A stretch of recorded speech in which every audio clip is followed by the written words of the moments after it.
condiciones están dadas para que el mandato del Señor de enviar bendición y vida eterna, pues sea una realidad, ¿sí? A nosotros nos toca solamente estar juntos y en armonía. Así que si hay algo que puede estar discordante entre nosotros, pues es momento, hermanos, de hacerlo a un lado y dejar que la armonía del Señor fluya, ¿sí? A veces hay cosas que vivimos que alteran un poco la armonía, pero hagamos todo eso a un lado y vamos a dejar que así la bendición de nuestro Dios fluya sobre su iglesia en esta hermosa mañana. Amén. Vamos, hermanos, a meditar en la palabra del Señor.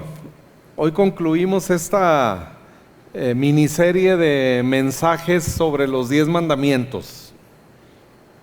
Es el cuarto mensaje que predico de esta serie, pensando, hermanos, en vivir y disfrutar al máximo de la vida cristiana. Cómo Dios diseñó la vida para todos aquellos que creemos en Cristo. Cuando el apóstol Pablo dice, de modo que si alguno está en Cristo, nueva criatura es. Las cosas viejas pasaron y he aquí, todas son hechas nuevas.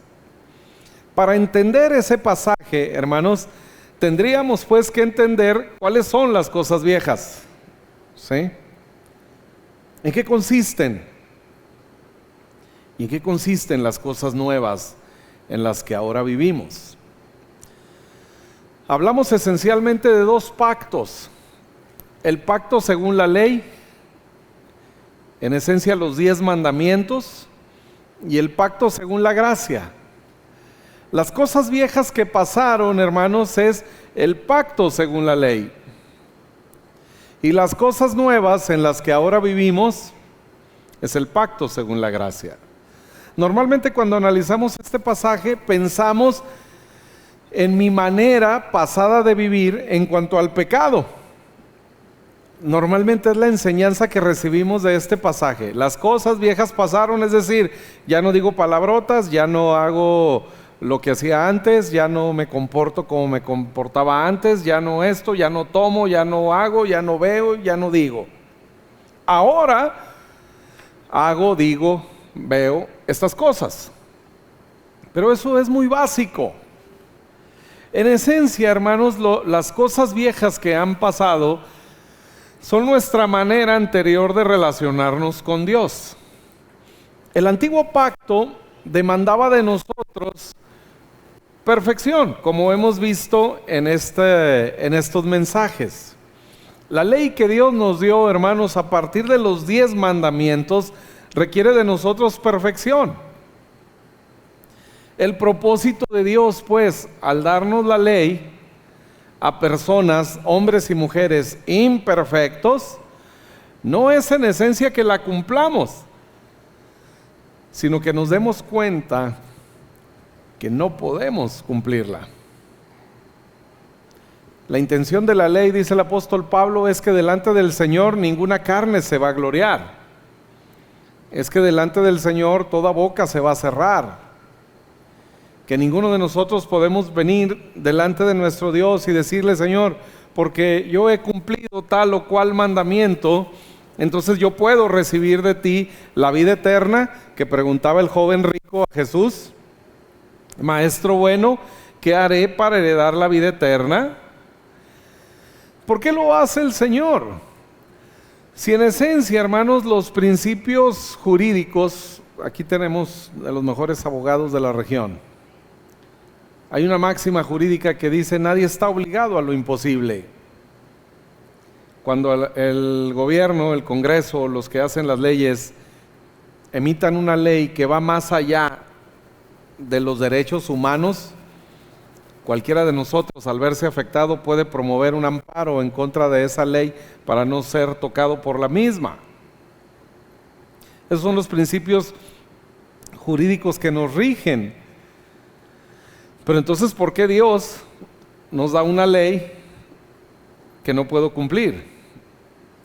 Aunque los filósofos dicen que En esencia, todo mandamiento conlleva también la capacidad de cumplirlo, pero no así la ley de Dios. Nosotros creemos que la cumplimos, porque los legalistas rebajan el estándar de la ley hasta el punto donde lo podemos cumplir. Pero cuando viene Jesús en el Sermón del Monte nos explica la esencia de la ley, que no se trata solamente de hacer o no hacer lo correcto o incorrecto, sino se trata de quererlo hacer. Y nos vamos acomodando. Pensaba hacer un análisis de los 10 mandamientos para descubrir nuestra incapacidad. Todos aquellos que nosotros creemos cumplirlo, pero además de que nos llevaría mucho tiempo, llegaríamos a la misma conclusión que con el primero: no tendrás dioses ajenos delante de mí. Hermanos, todo aquello que pongamos delante de Dios es un ídolo. El segundo mandamiento dice: no tendrás imágenes delante de mí, no te arrodillarás ante ellas, no las adorarás. Y nosotros creemos que porque en nuestros templos, en nuestras casas, no tenemos imágenes de madera, yeso o papel, que con eso libramos ese mandamiento. Sin embargo, hermanos, todo aquello con lo que usted alguna vez llegó a pensar que no podría vivir sin él, es un ídolo. Está por encima de Dios. Si usted dice: no, si pierdo mi trabajo, no sé qué voy a hacer. Si mi esposo o mi esposa me dejan, no sé qué voy a hacer. Si pierdo esto, no tendría sentido la vida. Todo eso es un ídolo para usted. Todo eso es algo que usted ha puesto antes que a Dios. Decimos: bueno, no tomarás el nombre de Jehová tu Dios en vano. Y tal vez pensamos que lo hemos cumplido, ¿no? Pero si en algún momento te has preocupado por algo, si en algún momento has tenido miedo de algo o de alguien, has tomado el nombre de tu Dios en vano. La preocupación, hermanos, es un pecado. Ofende, transgrede los principios de la ley de Dios. Si alguna vez algo te ha dado miedo o algo te ha preocupado, has tomado el nombre de Jehová tu Dios en vano. ¿Que no es Él el soberano? ¿Que no es Él el todopoderoso? Y cuando tú consideras que algo te puede hacer daño más allá del poder de Dios, tú estás pensando que eso es más poderoso que Dios. Y así, hermanos, en nuestra vida diaria vamos acumulando faltas en contra de la ley. La vamos quebrantando. Y hermanos, la mala noticia es que se paga con la vida. La paga del pecado es muerte. La mala noticia es que quebrantar la ley de Dios nos pone bajo condenación, nos pone bajo maldición. Todas aquellas que Deuteronomio 28 dice: si tú no cumples esta ley y andas delante de mí perfectamente, vendrán sobre ti todas estas maldiciones, todas estas calamidades. Deuteronomio 28 a partir del verso 14 por allá. Enfermedades, desilusiones, fracasos matrimoniales, fracasos financieros, económicos, complicaciones de negocios, toda clase de calamidades, hermanos, por haber transgredido la ley. Esa es la muerte que se introduce a nuestra vida. Así es como se paga, hermanos, el pecado, nuestra transgresión a la ley. Así que la ley fue dada pues por Dios con un propósito, y este es revelar nuestra incapacidad, pero más aún revelar su gracia. No vamos a poder comprender y disfrutar, hermanos, la gracia en su máximo esplendor hasta que no entendamos la realidad de la ley. Porque no buscamos un Salvador si no nos sabemos perdidos. Ninguno de ustedes hace una cita con el médico que le va a cobrar 800, 1000, 1500 pesos de consulta, y llega usted a la cita y le dice: doctor, no me duele nada, me siento perfectamente bien. Y el doctor dirá: ¿ya qué vino?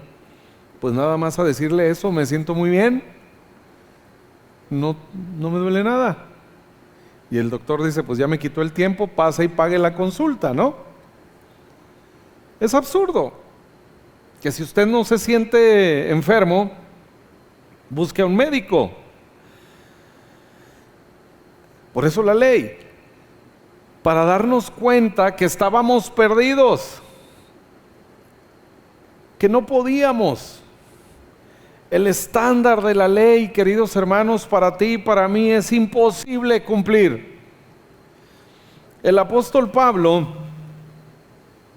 en la carta a los Romanos, en el capítulo 3, dice, verso 28, concluimos pues. En capítulo 3, Pablo está hablando, hermanos, de esa intensidad de la ley, de la realidad de la ley. Y dice: concluimos pues, por todo lo que hemos ya visto, que el hombre es justificado por fe sin las obras de la ley. ¿Por qué? Porque en Gálatas 3:11 dice lo siguiente: y que por la ley ninguno se justifica para con Dios, es evidente. Si no, véanme a mí, evidente, ¿no? Si no, véase a usted mismo, porque realmente no todos me conocen acá. Unos cuantos podrían decir: sí, pastor, es evidente que no. Pero usted sí se conoce a usted mismo. Y que no puede cumplir la ley, que no puede justificarse delante de Dios por haber cumplido la ley, es evidente. A ese punto tenemos que llegar, hermanos, para poder disfrutar la gracia. Mire, la vida cristiana se trata de descansar. El Señor dice: entren en mi reposo. La vida cristiana es una obra terminada.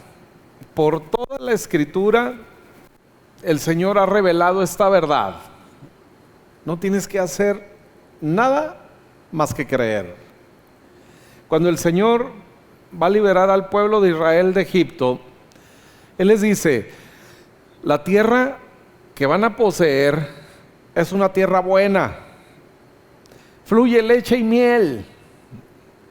En esa tierra, cuando ustedes lleguen, van a encontrar casas grandes y espaciosas, llenas de todo tipo de bien que ustedes no llenaron.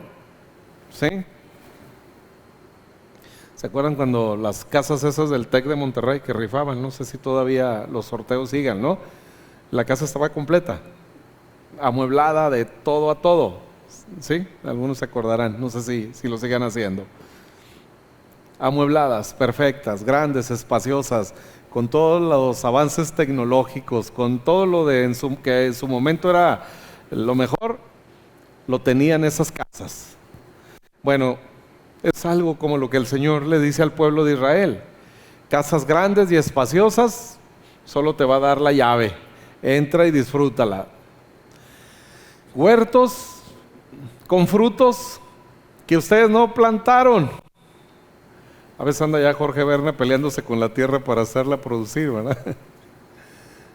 Por su negocio, ¿no? Los hermanos Ibarra y los que saben de trabajar la tierra, saben lo difícil que es, lo duro que es sacarle fruto a la tierra. ¿Cuánto cuesta? El tiempo que eso lleva. Qué difícil, ¿no? El Señor dice, no, la tierra que van a poseer tiene huertos que ustedes no plantaron. Tiene cisternas que ustedes no cavaron.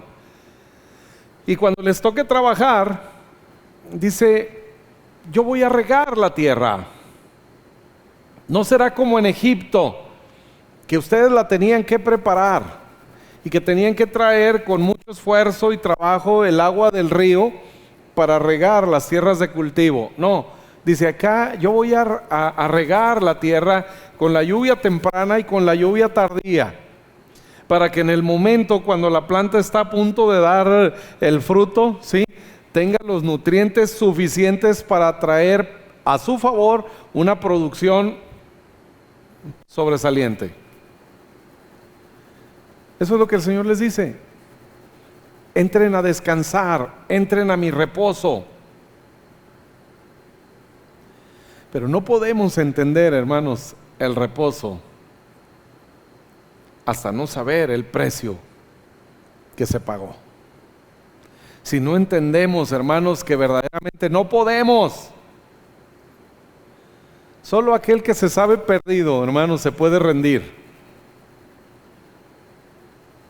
Y en eso consiste la fe, en dejar de luchar por nosotros mismos, dejar de pelear por alcanzar la vida eterna, por alcanzar las bendiciones de Dios.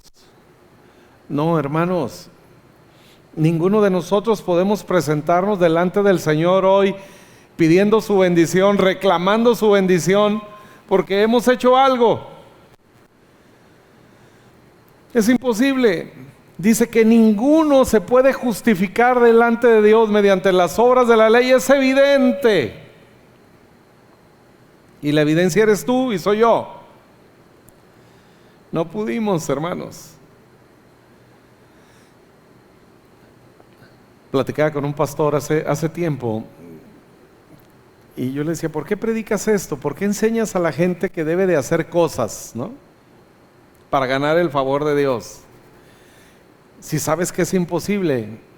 Y dice, pues sí, yo sé que es imposible, pero cuando menos que le echen ganas, ¿no? Que den su máximo esfuerzo. Y le digo, ¿y qué sentido tiene si al final no es el camino para disfrutar, hermanos, la bendición de nuestro Dios? ¿Qué sentido tiene? La ley fue dada con ese propósito, que tú y yo terminemos rindiéndonos ante el Salvador, ante aquel, hermanos, que verdaderamente nos ha justificado. El apóstol Pablo toma las palabras del rey David con relación a un par de bienaventuranzas y dice, bienaventurado todo aquel que no es inculpado de pecado. Sí lo cometió, pero no es inculpado. Ese es un término jurídico, ¿sí? No es inculpado. ¿Por qué? Porque nadie puede ser juzgado dos veces por el mismo pecado, por el mismo delito. Y todos los que hemos creído en Jesucristo, hermanos, hemos recibido el perdón de nuestros pecados. ¿Por qué? Porque la culpa la llevó Jesús y la condena fue pagada. No es que Dios se hizo de la vista gorda con nuestro pecado, ¿no?, como decimos. No, es que el pecado fue castigado en su Hijo Jesucristo. El pecado que tú y yo cometimos.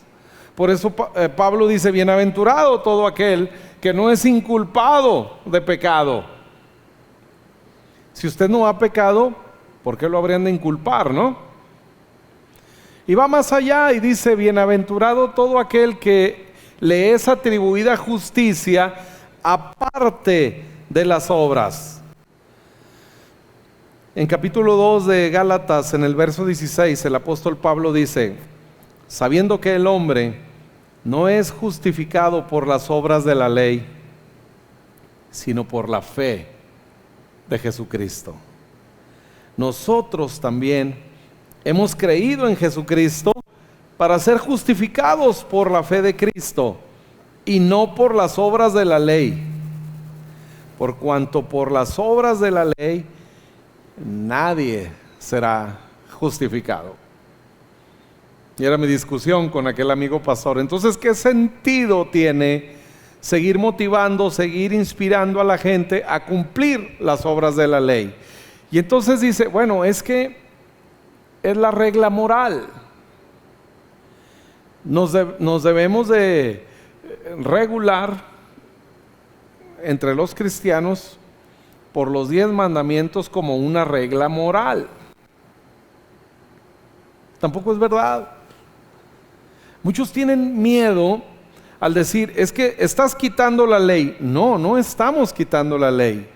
Normalmente cuando predicamos la gracia, hermanos, los teólogos y pastores y maestros de la Biblia dicen, es que estás quitando la ley. No, al contrario, estamos exaltando y llevando la ley a la realidad, a lo que significa, para que cumpla el propósito por el cual Dios la dio, que es demostrar nuestra imperfección.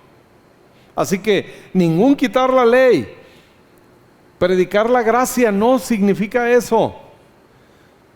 Predicar la gracia, hermanos, verdaderamente es revelar el valor de la ley,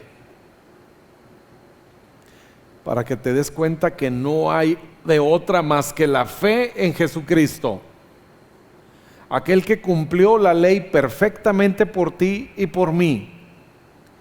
Y si tú crees en Jesucristo, hermanos, entonces ahora tienes la justicia de Jesús y nos presentamos delante del Señor plenamente justos. Nuestra justicia vertical para con Dios depende solamente de la fe en Cristo Jesús. En ese momento tú has sido vestido con las ropas de justicia. Y dice el profeta Daniel, justicia eterna. Nada ni nadie la puede cambiar. Justicia eterna. Ahora entre nosotros, ¿cuáles leyes nos rigen pues? Porque en la carta a los Hebreos, Dios mismo dice, en aquellos días haré un nuevo pacto y pondré mis leyes en el corazón de ellos. Ahora la ley, hermanos, que nos rige no es una ley externa, no es una ley escrita en tablas que demanda de nosotros un comportamiento. Ahora la ley que nos rige en Cristo Jesús está grabada en nuestro corazón, lo cual significa, hermanos, que es algo natural para nosotros cumplirla. Y de hecho, hermanos, el estándar de la ley en la gracia es superior al estándar de la ley en los 10 mandamientos. Y usted dirá, bueno, si aquella no la puedo cumplir, ¿cómo me dices ahora de un estándar superior? Sí, porque los 10 mandamientos dicen no adulterarás. Pero la ley en la gracia nos dice, ama a tu esposa, ama a tu esposo. Ahora hay una ley superior, que es la ley del amor. Jesucristo dijo, un mandamiento nuevo os doy. Ya no es de la ley, ya no es de los 10 mandamientos. Dice, un mandamiento nuevo os doy, que os améis unos a otros. Y tú dirás, bueno, pero la ley dice que debo amar a mi prójimo. Sí, pero ahora el Señor dice, como yo los he amado. El nuevo mandamiento, hermanos, que el Señor nos ha dado es recibir su amor. Es algo que nace de lo que hemos recibido. La ley demandaba el diezmo, que lo ratifica la ley. No tiene su origen en la ley, pero lo ratifica la ley. El diezmo es antes en los tiempos de Abraham. Aún no existe Israel como nación. Sin embargo, hermanos, ahora es cada uno como propuso en su corazón, no con tristeza ni por necesidad, porque Dios ama al dador alegre. Ahora diezmamos a partir, hermanos, del gozo de saber que hemos sido bendecidos. Ahora diezmamos no por la obligación de la ley, sino porque verdaderamente somos conscientes de la gracia y la provisión de Dios, de la seguridad y la confianza que tenemos, hermanos, que Él es nuestro pastor y nada nos faltará. Así que el diezmo nace, hermanos, de una convicción, ni siquiera del agradecimiento, que por supuesto lo hay. Por supuesto estamos agradecidos por el trabajo y la bendición que Dios nos da, amén. Pero es más el reconocimiento de la provisión de Dios, que nunca nos faltará absolutamente nada, que siempre el Señor estará ahí. Y nace ahora de una convicción, porque dice que la fe es la certeza de lo que se espera. Y la certeza, hermanos, es algo que simple y sencillamente sentimos. ¿Cómo va a suceder? No sé, pero siento que va a pasar. Es pues la fe, la certeza, es algo que sucede en mi corazón, pero también es la convicción de lo que no se ve. La fe también, hermanos, no solo controla mis emociones, sino también mis pensamientos. Por eso la siguiente ley por la que nosotros vivimos es la ley de la fe, sabiendo que el Señor tiene control de nuestra vida. De eso se trata la vida cristiana. Esas son las leyes, hermanos, que ahora nos rigen. Nosotros podemos amar porque Él nos amó primero. Por eso el nuevo mandamiento de amar nace en yo los amé primero, como yo los he amado. La ley dice no matarás. La gracia dice dale a tu enemigo. La ley dice no robarás. La gracia dice, el que hurtaba, no hurte más, sino trabaje con sus manos, para que tenga para compartir. Así que ya no solo es no quitarle a alguien lo que es de él, sino ahora es, hermanos, recibir la bendición de Dios, disfrutar la bendición de Dios, la posibilidad de generar riqueza. Dice, trabaje con sus manos, porque es Él quien te da la fuerza para hacer riqueza, para que tengas para compartir. ¿Entienden por qué, hermanos, las leyes que Dios ha inscrito en nuestro corazón superan los mandamientos?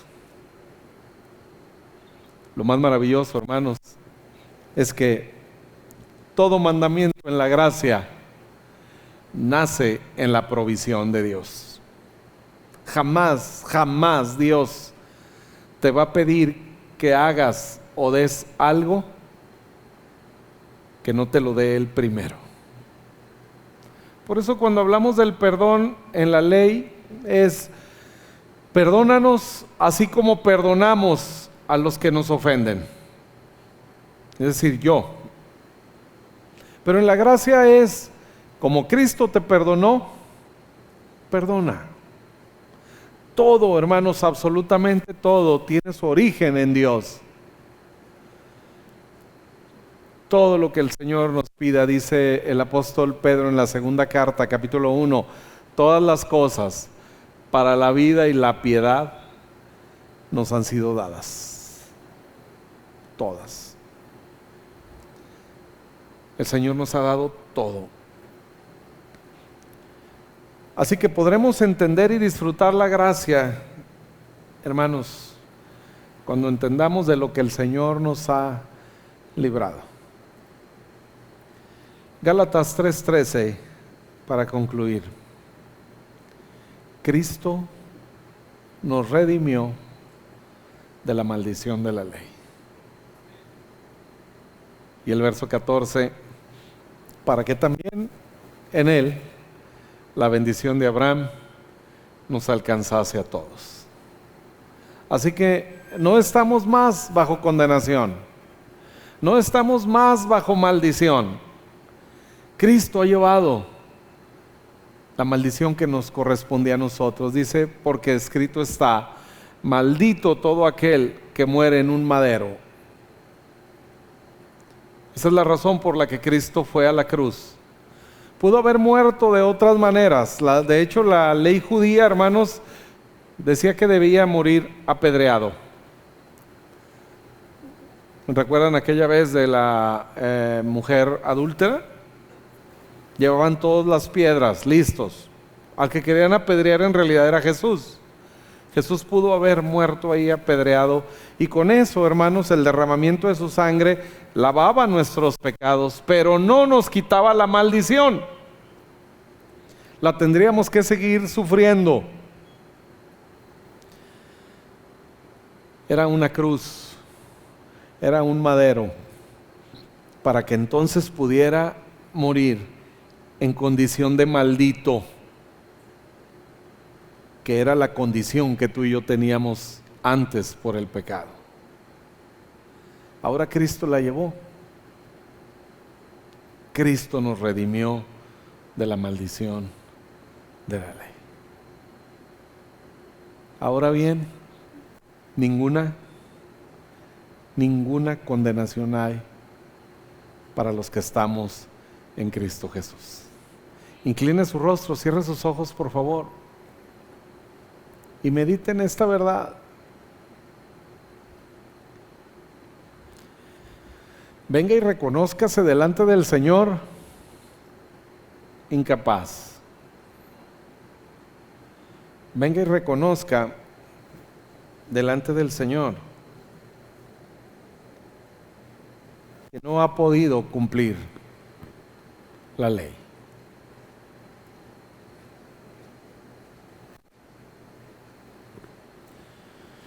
Y reconozca a sí mismo que necesita un Salvador. Ese Salvador es Cristo. Así que si hay alguien entre nosotros que no ha reconocido esta verdad, hoy es el día de salvación para usted. Venga delante de Dios y dígale: Señor, gracias por haber enviado a tu Hijo. Hoy recibo de Jesús el perdón de pecados y su amor con que me ha amado. Hoy recibo la vida que Él me ofrece.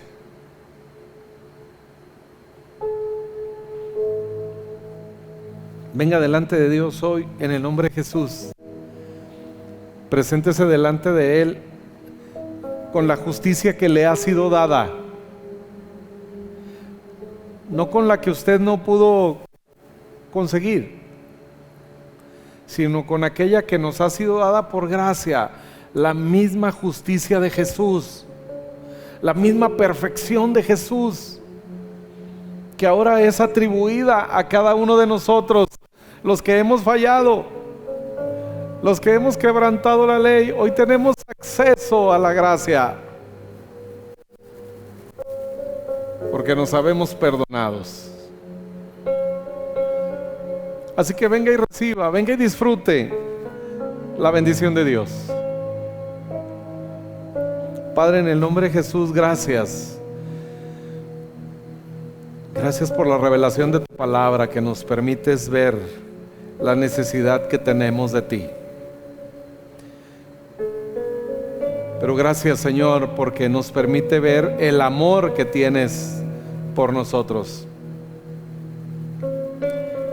y el deseo y tu voluntad, Padre, de bendecirnos. Hoy podemos venir delante de ti, Señor, sin máscaras, simple y sencillamente tal como somos, cubiertos, rociados por la sangre preciosa de Jesucristo. Sea, Señor, tu bendición sobre cada uno de nosotros. En el nombre de Jesús. Amén.